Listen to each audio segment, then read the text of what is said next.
plastiko se srečujemo na vsakem koraku. Plastenke, kozarci, slamice, nakupovalne vrečke in razvade uporabitih izdelkov nas ne opominjajo na onesnaževanje okolja s tovrstnimi odpadki. Vsako leto v okviru ekotedna za otroke in odrasle pripravijo različne poučne delavnice, igre ter predstave, s katerimi želijo ozaveščati. Eden od poudarkov je voda, varčevanje z vodo in tu učimo otroke, kako ravnamo z vodo, kako ravnamo tudi z živalmi, ki živijo v vodi. Potem imamo delavnice, ki so namenjene ozaveščanju zmanjšanja uporabe tekstila. Se pravi, manj kupovati tekstila in pa reciklirati in, kar je najpomembneje, ponovno uporabiti. Se pravi, ali izmenjati ali pa iz starih oblačil narediti nekaj novega, kakšne uporabne predmete. Opozarjajo tudi na pravilno ločevanje odpadkov, na pravilno ravnanje v prometu ter izpostavljajo trajnostno mobilnost. To pomeni, da skušamo spodbuditi vse, da čim več hodijo peš, se vozijo s kolesom ali pa uporabljajo javni promet. Ena od poudarkov v letošnjem ekotednu so pa tudi čebelice in drugi opraševalci.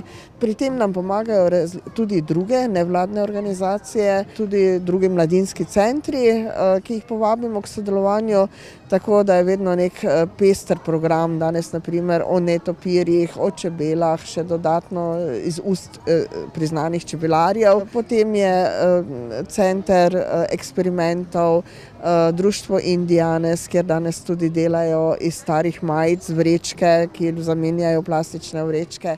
Naša vsakodnevna odgovornost mora biti osredotočena tudi na racionalno rabo hrane, energije ter vode. Vsekakor je fajn imeti čim več iz obnovljivih virov, iz sonca, vetra, vode, če se le da, ne? Ker vse vemo, fosilnih goriv bo slej ko prej zmanjkalo, so umazana. Na jedrsko energijo se tudi ne moremo samo zanašati, tako da dokler ne bodo prišli do fuzijske energije, je treba nekako prebroditi to obdobje. Za fuzijsko energijo pa pravijo že pol stoletja, da bo čez 20 let, tako da rabimo tudi druge obnovljive vire.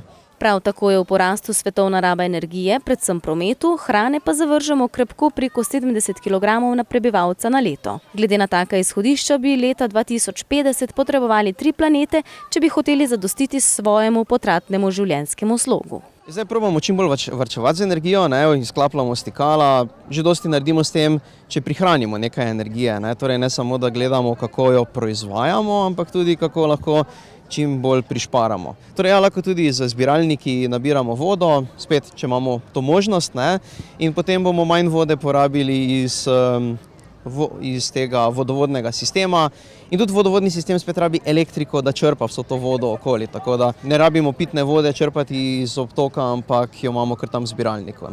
Jutri je še zadnji dan, ko lahko v okviru ekotedna na glavnem trgu v Mariboru obiščete dejavnosti in delavnice, katere opozarjajo in skušajo opozoriti na neodgovorno ravnanje ljudi do našega planeta.